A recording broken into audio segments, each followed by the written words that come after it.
அஸ்ஸலாமு அலைக்கும் ஃப்ரெண்ட்ஸ். இன்றைக்கி ஷார்ட்ஸில் 2 வித சட்னி எப்படி செய்யலான்னு பார்க்கலாம். அதுக்கு நான் ஸ்டிக் பேனை ஸ்டவ்வில் வச்சு 2 ஸ்பூன் நான் எண்ணெய் ஊற்றிருக்கேங்க. 2 ஸ்பூன் கடலைப்பயிறு, 2 ஸ்பூன் வெள்ளை உளுந்து சேர்த்து நல்லா வறுத்துட்டு அதோடைய ஒரு 10 காஞ்ச மிளகாய், 20 பல்லு பூண்டு பல்லு சேர்த்துருக்கேன். 2 வெங்காயம், ஒரு 4 தக்காளி, பழமான தக்காளி சேர்த்து வதக்கிட்டு இருக்கேன். பாருங்கள், நல்லா வதக்கிட்டு ஃபைனலாக கொஞ்சமாக புளி சேர்த்து நம்ம ஆற வச்சிடலாம். அடுத்து வேர்க்கடலை சட்னிக்கு நான் ஒரு வானல் வச்சு 1 கப் வேர்க்கடலையை வறுத்து ஒரு பிளேட்டில் கொட்டி ஆற வச்சுருக்கேன். அதே வானலில் 2 ஸ்பூன் எண்ணெய் ஊற்றிருக்கேன்.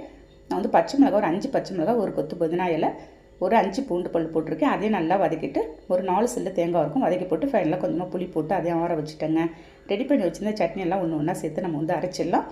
இந்த கார சட்னியில் 1 ஸ்பூன் நான் நாட்டு சர்க்கரை கொஞ்சமாக உப்பு சேர்த்து நல்லா அரைச்சி எடுத்துட்டு வந்துருக்கேன். பாருங்கள், அது அப்படியே இருக்கட்டும். அதுக்குள்ளே வறுத்து வச்சுருந்த வேர்க்கடலையும் பச்சை மிளகாய், புதினா எல்லாம் சேர்த்து கொஞ்சமாக உப்பு சேர்த்து நல்லா இதையும் ஒரு நைஸ் பேஸ்ட்டாக நான் அரைச்சி எடுத்துகிட்டு வந்துடுறேங்க. 2 கடுகு பருப்பு, கருவேப்பிலை மட்டும் போட்டு தாளிச்சா போதும். சூப்பரான ஒரு சாஃப்டான இட்லியோட இல்லாட்டி கீ ரோஸ்ட்டோட சூப்பராக இருக்குங்க. ட்ரை பண்ணி பார்த்துட்டு கண்டிப்பாக கமெண்ட் பண்ணுங்கள். நெக்ஸ்ட் வீடியோவில் பார்க்கலாம். Okay, thank you, by.